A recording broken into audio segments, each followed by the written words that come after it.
It is episode 683. Wow, they're coming one after another. It seems like just yesterday it was episode 682, and the day before that it was 681. Who would have thought? I'm just being funny because it's Friday, and it's my favorite day of the week because it's Discoveries of the Week. So we've been talking about finishing strong, what that looks like, and I've got a surprise for you because I've flopped my whole thinking on finishing strong. Let's see what happens. All that and more coming up on today's Antidote. Stay tuned for today's Antidote, brought to you by the Renegade Success Network. Today's Antidote features a healthy dose of thought-provoking insights and information for business owners, entrepreneurs, leaders, and nonprofit professionals. Each day since March of 2020, this program has offered that one thing to help you continue on your own unique pathway to success. And now, Renegades, we bring you Bob Graham and Tom Brush. Hey, Tom. Happy Friday. I'm wound up. Oh, boy. Good morning, Bob. I'm glad to hear that you're excited about a Friday. End of the week. End of the week. I got some things cooked up. I got a friend coming over. I'm making them dinner Sunday night for the Ravens game. So watch out. I will be a little sluggish Monday morning. Not this energetic Bob that we're seeing right now. No, probably not, unless it's an act. It could be an act Monday morning. Because when I tell you I'm really run down, that's when I'm usually most wound up. Because I care. I bring it for the people, Tom. I'm a giver. Okay. All right. I appreciate that. All right, everyone else, good morning and welcome. Hopefully you are in the same mood. Everyone else, I love it. I hope that you are in the same mood on this Friday morning as Bob is in. It's infectious. Yes, and we want to welcome you to today's Antidote, our daily broadcast and podcast. As Bob mentioned, we have conversations around topics, and this week our topic was finishing strong, as Bob shared. Still is. I said this week our topic was. Oh, okay. Is. Oh, boy, it's going to be one of those shows. I'm going to have to dive into some coaching at some point and get Bob a little less comfortable. Yes. So as we go through, now you got me all riled up.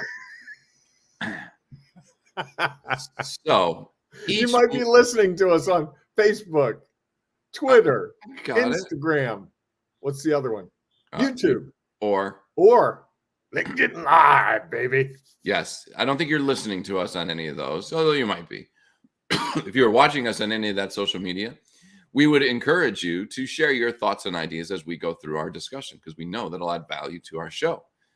Might even have an impact on what we are saying, and we might change the whole direction of the show based on a comment. That has happened before.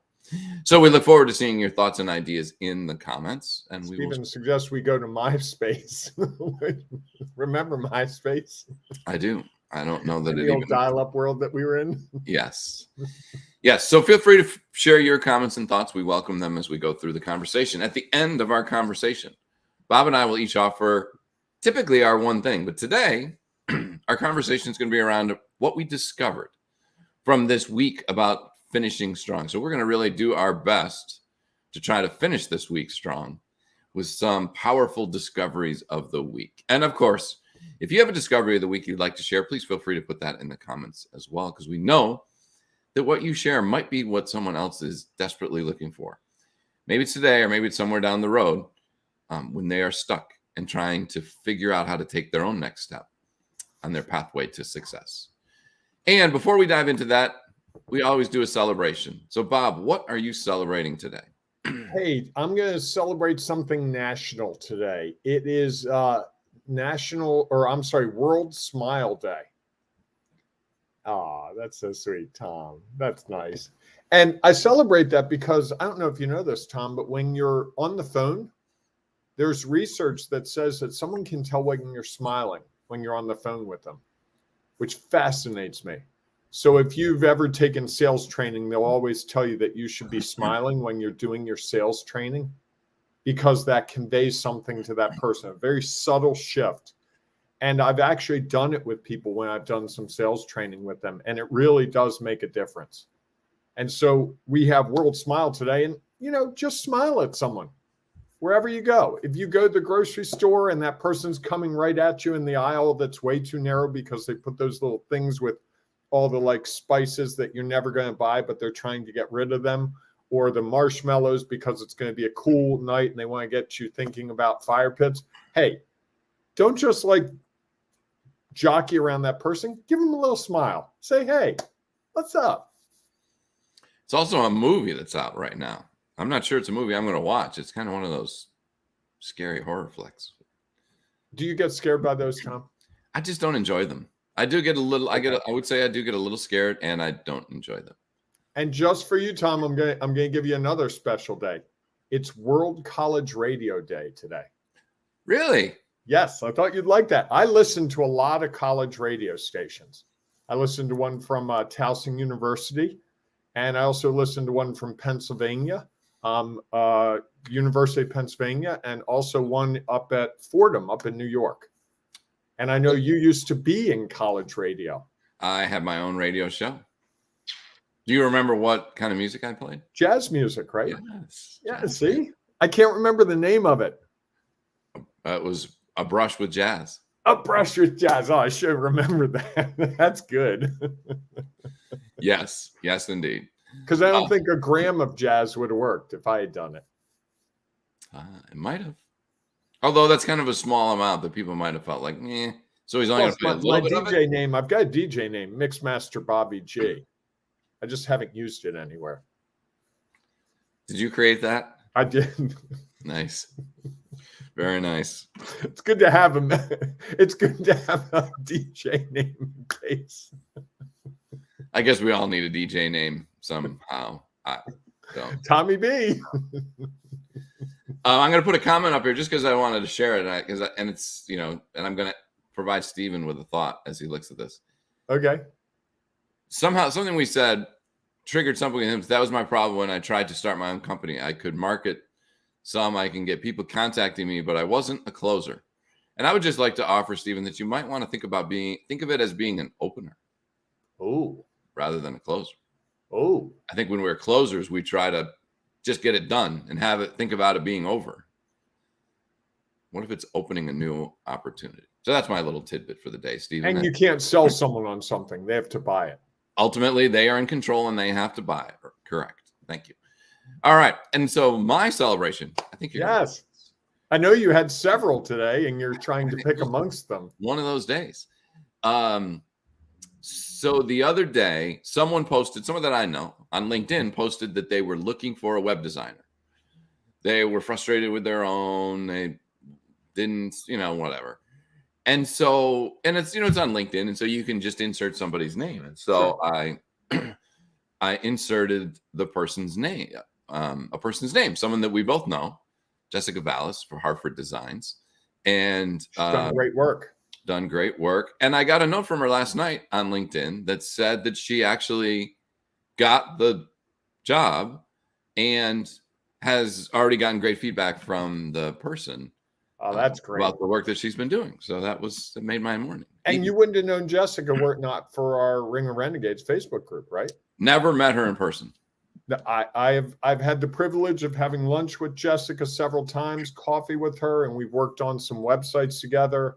She is really great to work with. Her team is really gifted. So I was, even though I know her because she was part of our Renegade Success Network. And so I felt comfortable sharing her information with someone else. And there you go. She got some business from it, which made I love that. Good celebration, right? Hey, Tom, I've got to remember, this is purely personal, but I've got to remember it while I'm thinking about it. Okay. The hitch you got on your vehicle, is it the big like square opening? Yes. Yeah, or is it 1 inch? 2 inches. You want my bike rack that's sitting on my bike and I have no use for it because I'm realizing it's just something I have to hold on to. In fact, we could make a trade-off today. I'll give you my bike rack if you do what I asked you to take care of for me. He's going to pay my rent for the next 3 months, he said. Is it a double bike rack or a single? It'll hold 4. I'm actually going to be over your way. Really? I have to do my other celebration is I get to do a presentation today talking about telling stories. Okay. All right. People. So I have to go to Hartford Community College. Oh, we'll okay. talk about that later. All right. Having this conversation over the show. Well, I think we may have forgotten. I think part of it is I think sometimes people think like someone said to me the other day, they're like, "Do you really like Tom?"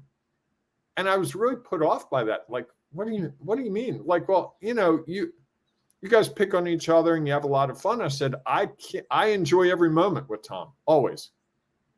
And always. So, all right, not always, not from about 7:40 to 8:20 most days. Fair enough. I like to think of it, my dark hour. There you go. All right. For those of you who don't know what's going on, Tom likes to, no, I'm sorry. I often share things about my life with Tom, and he often is kind enough to help me process them and think through them in powerful ways that have made a huge difference in my life. All right, so let's get to the topic at hand, Tom. Discoveries of the week about finishing strong. Let's hear them, Bob. Why don't you get us started? I came into this believing that finishing strong was about the fourth quarter, about what you could accomplish in the remaining 12 weeks of the year. I had a sort of an epiphany last night. I was listening to two of our episodes while I was driving, and it occurred to me that it's not really about the quarter. It's really about the day or the week, or maybe the month. But the quarter is a long time. A lot can happen in a quarter. Think of what's happened in the last quarter. People went back to school. Vacations. A lot of people went on vacations. A lot of people had to get back into routines. A lot of organizations ramped up. There was a hurricane. What's that? There was a hurricane. There was a hurricane. World stuff was going on. I mean, there's a lot that's going on in the last quarter that you can't really predict as well. And I'm really starting to think that looking at the week or the day is more powerful. And Tom, you were kind enough to help me put together a plan for how I could accomplish some things. And part of that plan was a commitment by me to look every month on the first Friday of the month, today, at the last month. I actually was doing some of that last night, and it was too long a time span. So I don't know that finishing strong long-term makes as much sense to me as looking at the week you just went through, because it's still fresh in your mind. You can analyze it more clearly for what you learn from it, and you can apply it more readily. It's much like when I was teaching college, the first couple of semesters I taught college, I wouldn't tell my students that they were in danger of failing until halfway through. I knew by the third week. Then I realized, like, if I tell them sooner, that takes the onus off of me. Now they're aware, and now they can deal with it, and they have more time to fix it. So I learned that lesson. I think it's the same thing here. So finishing strong to me is not finishing strong the quarter or the year. I think I'm going to shift it to finishing strong. What does that week look like? So here we are at Friday, perfect time to talk about it. What was on my list to get done this week? What did I do? What didn't I do? Right? Sure. That's why we do discoveries of the week on Fridays. Yeah. And I thought it was because we just ran out of topics and it was easy. Well, that might be that as well. And I think that it's when we go back to our, Find Success the Renegade Way program, it's about evaluating every day. And so, like, what is the takeaway from the day? What are the things you discovered? And I think to me, it's interesting because I appreciate what you said. And I also think that there's something in it about finishing strong about it's a fixed time frame, whatever you choose that time frame is. And it's the opportunity to identify how it is that, what is the purpose for that time frame. So I was writing on LinkedIn the other day, and I was talking about a marathon. And, like a marathon is a fixed time, sort of. At least it's a fixed distance, and you have a certain amount of time that you're going to complete. There's a fixed distance. I do not think there's a fixed time, having watched some people run them. And I think finishing strong can mean a lot of different things. For the experienced marathoner, they want to be sprinting at the end. For a good runner who's done a few marathons, maybe they want to be sprinting. They definitely want to be jogging across. For the first time marathoner, finishing strong might be I made it Being to the alive. end.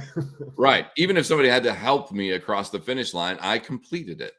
And I think that's the thing, is that if we think about all those different things that we have set a time frame to, could be a quarter, could be a year. At least if we have an understanding of where it is we want to be, we have the opportunity to define what does finishing strong look like, and figure it out. And I think the challenge along the way, as you shared, is the longer it is, there's more opportunities that you need to evaluate what's your progress. So for that marathoner who was like, yeah, I want to run the whole way, and at mile 13, they're like, there is no way I'm running the whole way, and yet I still want to finish. That was my secondary goal.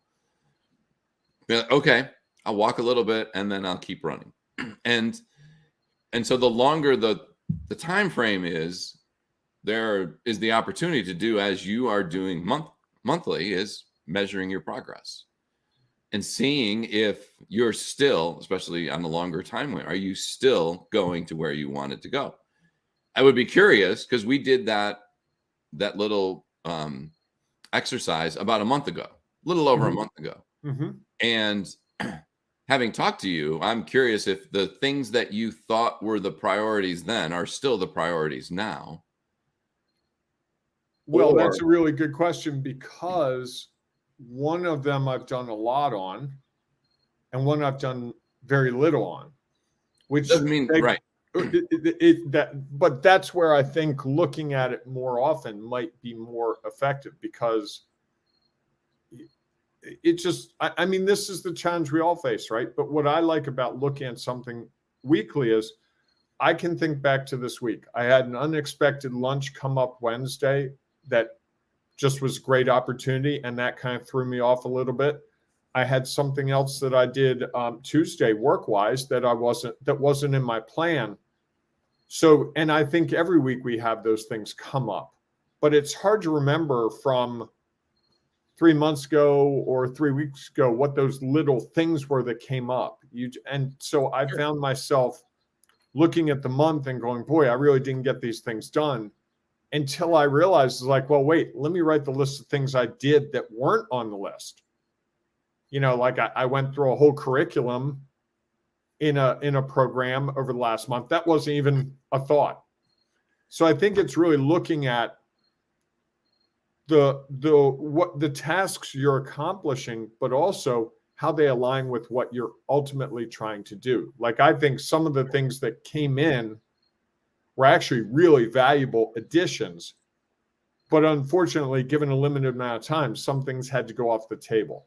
That's one of the things I talk with people all the time about. And I think in small businesses, definitely in nonprofits, these things comes up where new things come in. And you have to decide, how valuable is this new thing? And not necessarily like an interruption. And I don't know that you proactively decide a lot of them. I think some things just organically happen. Although I think that like if someone invited both of us to go play golf next Wednesday, yes, we'd both go play golf. Correct. That's not on the plan. It might be a great networking opportunity for the two of us, or it might just be a goof off afternoon. But that's a half day that we've technically lost from all our productivity. That doesn't mean it was good, bad, or indifferent. Just it's a factor in executing your plan, right? And I think yes, and I also think though that when you look at all of those things, it just may delay you getting to where you want to be. Now, if you decided, wow, that was really great, and I want to do this every week because of the value it provides, now you have to start taking a look at, okay, what is it going to replace? Steven's on to me, Tom. I'm breaking in with this one. Bob is fishing for a call invitation. Always. Always. Well, I think that I think there's a difference between wise man. I think there's a difference between minor interruptions and really changing your plan. So lunch is a minor interruption. Now, yes, if you are looking at your day, it's changing your plan for the day. A half day of golf is changing your plan for the day. So that's one of the challenges of, or when you get sick. Or when I get was sick. talking to someone yesterday who had COVID for 3 days last week, and they couldn't work. So you need to, correct. And I think the shorter that those runway, the shorter those time frames are, the more impactful they have. Now, going to play golf for a half a day, if you're looking at your quarter, not really that impactful. Oh, but you don't know that, right? Well, that little piece of time, you're just replacing it with something else. Doesn't mean that you're completely changing your plan for the quarter. It could. Something may come from that, but that time, going to a surprise lunch, doing that, if you were like, look, golf is something that's really important to me, and I'm finding that there's opportunities there that are more valuable than some other opportunity. Or just getting away for an afternoon and clearing my head, right? Yes. But if you're going to add that to your plan, right, you then need to take a look at your plan and say, what's going away? What is it replacing? Because I think so often that's what I didn't do, and that's what I think happened without intention. Something. So I had two big prongs. One prong got fed very well. The other prong got very little feeding because other things came in. I wasn't paying attention to that until last night when I started to look at what the last month.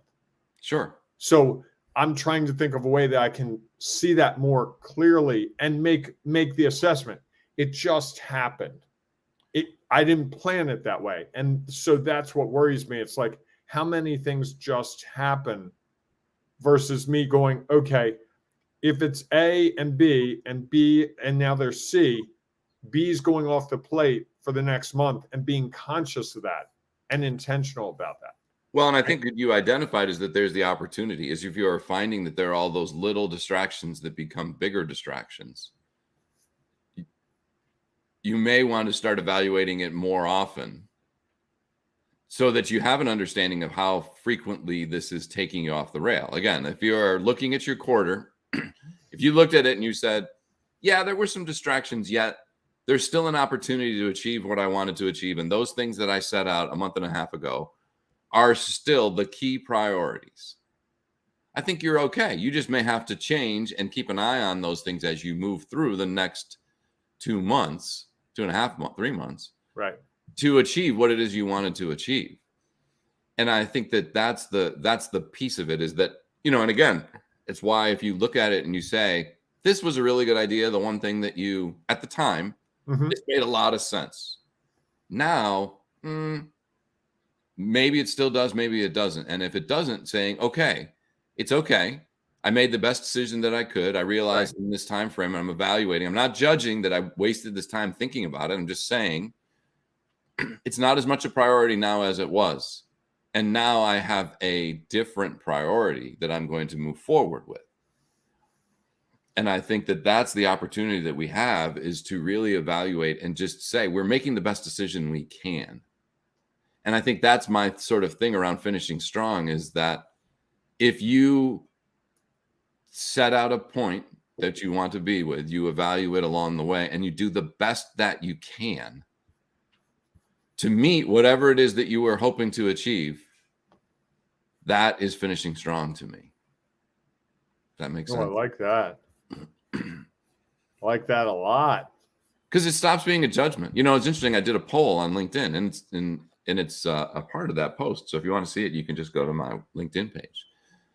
And I'm going to send it out to our friends by a newsletter today. So you might want to just take a look at it. The poll was talking about, I asked people, how do you define finishing strong? Some said doing whatever it takes. Some said working as hard as I can. Many said working as smart as I can. Well, I like that. As I can.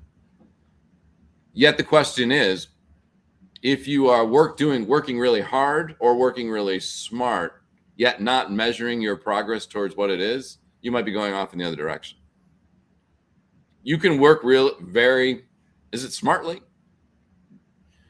or smart? If I'm working smart or Smartly, because it's an adverb modifying the verb work. So smartly. And there comes the English teacher. That's why I have you on the show, because is that it? Okay. It's one of the reasons. So if I can be working very smartly, yes, yet it's not taking me where I want to go. Right. Only because I start heading down this path and I'm doing all the things that seem to make sense and seem to be effective, that they're taking me in a different direction. If I don't pause to say, I did this action, is this still taking me in the direction I want to go? Taking these actions, is it still taking me in the direction that I want to go? Same with working hard. You spend a lot of time working hard and you end up somewhere completely different than you thought. That might be okay. And yet it might not get you to where you really want to go. Or someone told me yesterday, being busy. I like to be busy. And this person said, hey, question, when you're busy, are you actually doing something that gets you where you want to go, or are you just busy? I'm going to take a radical shift here, Tom. I feel like somebody said that to you before. It's all who you hear it from and when you hear it. Fair enough. So Stephen asked us a really important question that I'd love to weigh in on, since it's Friday and we're a little looser. How do you define what you ask people to pay for versus what you give away for free? Okay. Do you want to take a stab at that? You want me to take a first cut? No, I don't mind. Okay, go ahead. I think it's just a conscious choice of what you're willing to give away for free. I think that's a boundary you have to set for yourself. You can't give it all away for free. Well, you could, I guess, if you're independently wealthy and have some other situations going on. So I think it's a choice you get to make. Or you and I give away everything to each other free. We've never charged each other for anything. Some of my best work is with you. If we think that the only resource that is charging is payments, money. Right. There are other ways that, there are other things that happen. So I think that's. And we're also giving away our time. If you're giving away your product or services, you're giving away the time to create it or to. I like to say you're sharing time. Giving away sounds like it has no value to me. Right. Giving away your time sounds like it has no value. So I think you just have to decide what makes sense for you. It's a unique choice based on where you're at. And I think that we're all going to have different comfort levels for what we choose to give away for free, what we choose to share for free, and what we feel like we need to charge for. I don't think, as you can imagine, there's just an answer that's real, what's real for you. I also think some of us, especially we people pleasers, give away more than we need to. There are times when I've done things for people and they've said, I really wish you would charge me. It's like, oh, I should do that. And it gets really awkward with friends, or family. That's when I really struggle. It's like, oh, I don't know what the answer is there. That's a sticky one. But I think it's a great discussion. If you have a thought on that, hey, folks, feel free to put it in the comments on Facebook, on the LinkedIn group. And just a little tease for next week, we're going to be talking about assessing your efforts. That's right, assessing your efforts. We could talking about assessing your efforts. How do you assess your efforts? I can't wait. I feel like there'll be spreadsheets and PowerPoints and bar graphs and pie charts. I am really excited because we're going to do a total assessment, right, Tom? I guess if that's what you want to do, we can do that. No, I think the other thing, I just want to go back to what Stephen said, is that I think people get wrapped up in what they're going to charge and paying. And really, it's just a number that you throw out. The important part is what's the value you're providing. Right. And if the value for some people, the value you provide, even though it might be tiny, might be worth an endless amount of money. Because I have a clogged up sink in my bathroom today. When the plumber comes, the value of him doing that work, fortunately, I'm in an apartment, so I'm not paying for it. But the value to me is really heightened because I had to shave in my kitchen sink. So you're willing to pay more to get it done. Exactly. And so it could also be a service. If you're going to a big conference next week and you need your website done, you might pay a lot more to get it done in a week. And so there's a lot of what is going on around it. It's not just a number, it's what the value really comes to. It's all about the value that you provide and the value that they see in it. I was going to say, and the value that you can share with them so they understand that value, right? That's the marketing part. Well, yeah, I think it is about yes, they understand it. I think it's about the impact that's going to have on them. If you're able to be able to see that and feel that, that's an emotional thing. Sure. You know, I can't just where they want to go. The plumber comes here and goes, "Hey, what's going on?" And I know the emotional effect. I don't want to go all weekend without a bathroom sink working. That's just not palatable to me. Sure. And he'll know that when he walks in the door. Right? Yeah, absolutely. And it might be simple. So, yep. All right, everyone. Well, I think we've wrapped a lot into the discoveries of the week conversation. Of course, if you have a discovery you'd like to share, please feel free to put it in the comments. If you happen to be listening to our podcast, we know there's no opportunity to comment there. So you can go to one of our groups. If you're on LinkedIn, go to our Renegade Success Network for Leaders group. You can be a part of that. Or if you're on Facebook, go to the Ring of Renegades Facebook group, where there'll be a post and you can share your discoveries of the week. It could be about finishing strong. It could be about something else that you think will add value to someone else. And you may, in sharing your value, find something that might be extremely valuable for you. So we look forward to seeing you inside of either one of those groups. If not, we'll see you Monday morning, 7 a.m. Eastern time for our next episode of Today's Antidote. Have a great day, everyone. Hey, embrace the renegading you and smile at someone. Hey, maybe 2 people, maybe 10 people, maybe every person you come in contact with. Right, Tom? Here we go. Sounds like a good way to go out and make it a great day. We'll see you soon. Thanks for listening to Today's Antidote, powered by the Renegade Success Network.